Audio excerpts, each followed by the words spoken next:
So in the last episode, we talked about how an idea is formed in Macbeth's mind.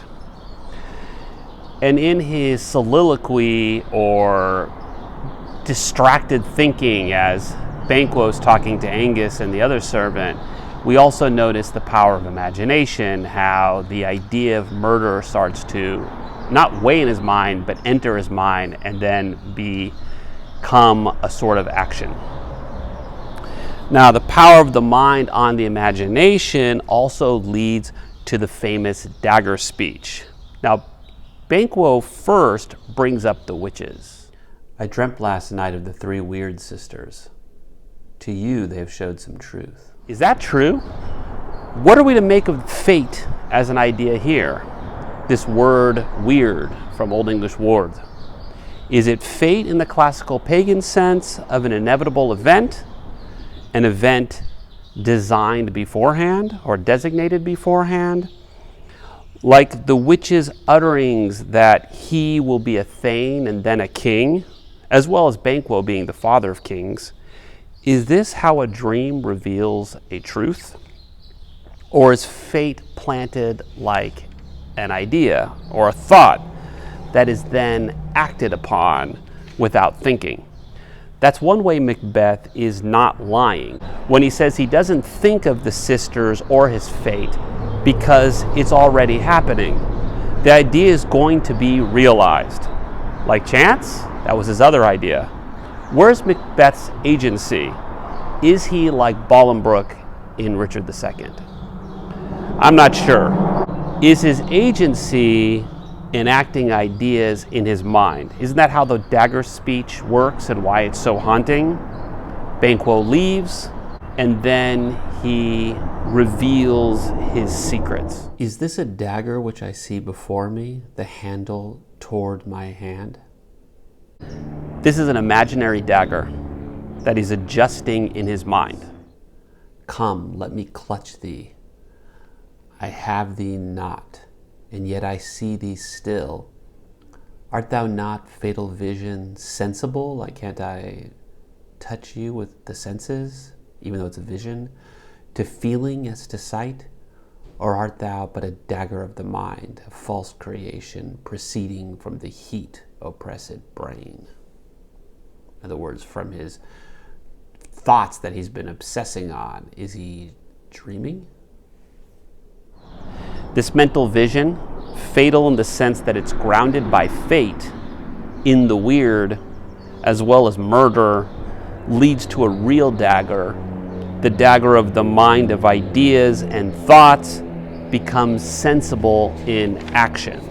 I see thee yet in form as palpable as this which now I draw. And of course, we don't need the stage directions because we know that if he's drawing something, it's not pen and paper, it's a real dagger. But the imaginary one directs the real one. This is Plato's ideal turned to a sort of perverse usage. Thou marshallest me, direct me the way that I was going, and such an instrument I was to use. He's proceeding forth in a direction that's been pointed out in the thoughts in his mind, his ideas, to kill. The real dagger is determined by the imagined one, the thought. But there, on the real one, he'll see or imagine the consequences. Its use as a killing machine. Mine eyes are made the fools over the other senses. In other words, he's seeing things. Or else worth all the rest, I see thee still. And on thy blade, now he's looking, remember, he's looking at the real knife now. And on thy blade and dudgeon, that's the handle of the dagger, gouts or drops of blood, which was not so before. In other words, there was no blood there before when he pulled it out, when he drew the dagger, and now he sees them. But he has to confirm that the blood he sees flowing is not there. That will come later. And of course, you're immediately thinking of Lady Macbeth's scene, right? Where she sees blood, but it's not there. And her doctor notices that she's seeing things that may be disturbingly coming from her own mind. There's no such thing. I mean, it's not there.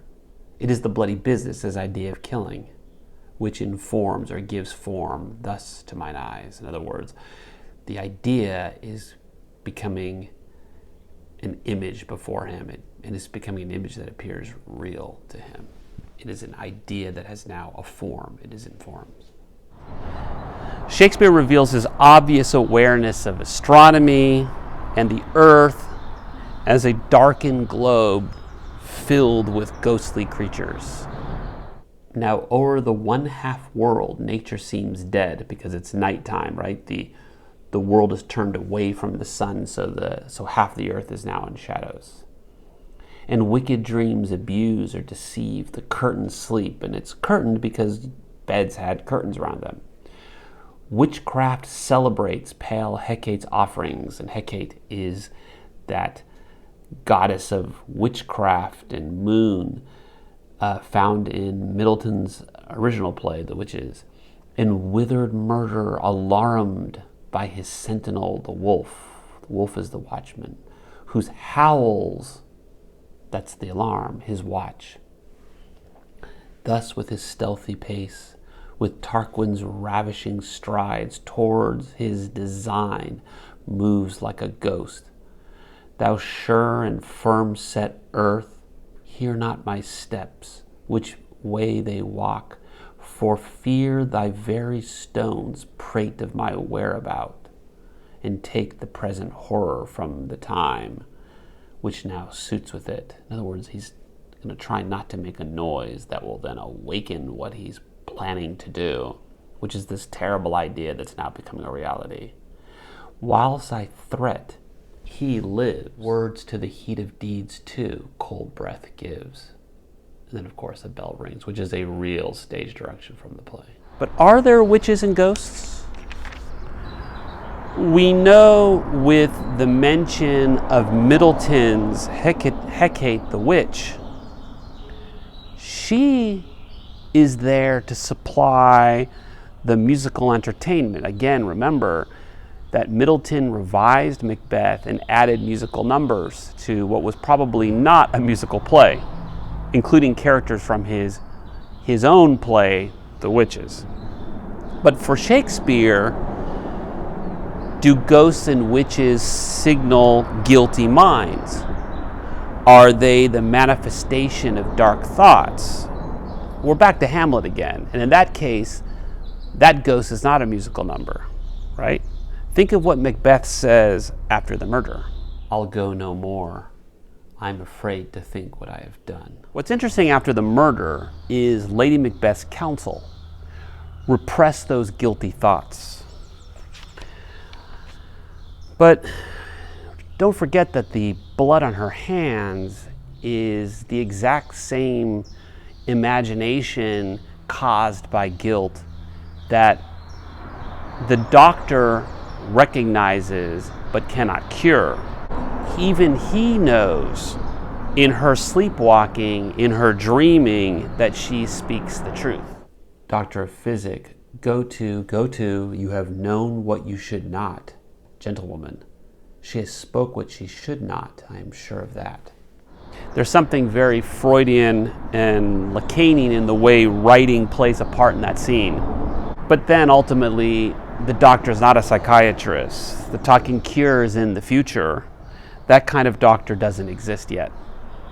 But he understands that the nature of this kind of speech act is the truth, because it comes deep in the mind. We call that now the unconscious.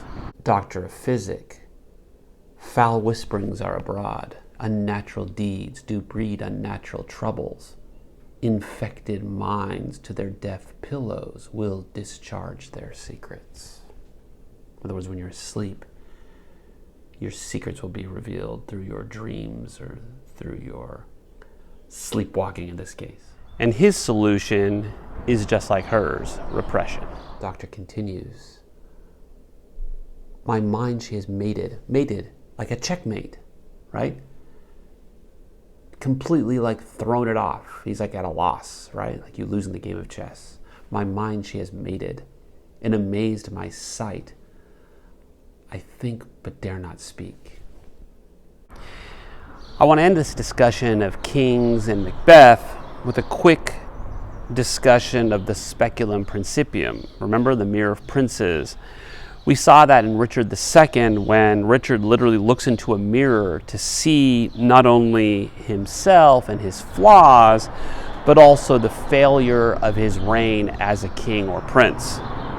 This tradition also appears in Macbeth when Macduff and Malcolm are discussing the tyrant Macbeth and Malcolm's hopeful ascension to his rightful throne.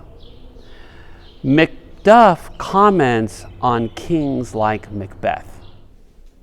Macduff, boundless intemperance or uncontrollable appetites, in nature is a tyranny. In nature, if you have no control, then you're running free, and that's dangerous. It hath been the ultimately emptying of the happy throne and fall of many kings. Because people want things, they want to be kings, they want power, and it's not controlled. And that aspect of nature or human nature leads to downfalls. Even secret ones, think of Bolingbroke. But fear not yet to take upon you what is yours. In other words, but you're not in that same case. Yours is just. Malcolm's claims that he has no king becoming graces is false. What's interesting about the way he views himself in relationship to what a good king is, and Malcolm will be and is a good king, or will be a good king, shows in this play what a good king should be, which of course is the basis of the speculum principium. Malcolm in return turning to graces, but I have none. The king becoming graces, he doesn't have that.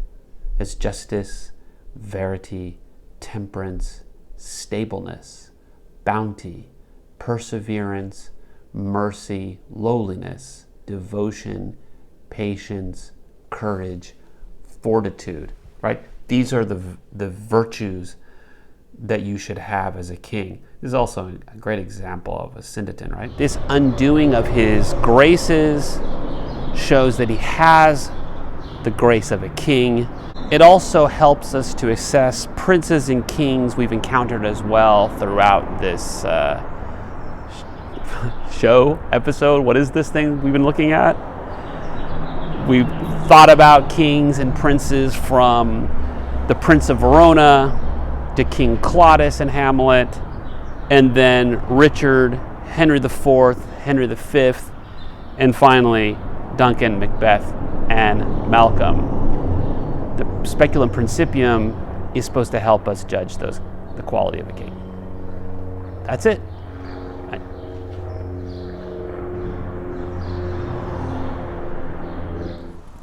Alright guys, don't forget to like and subscribe and ring that notification bell.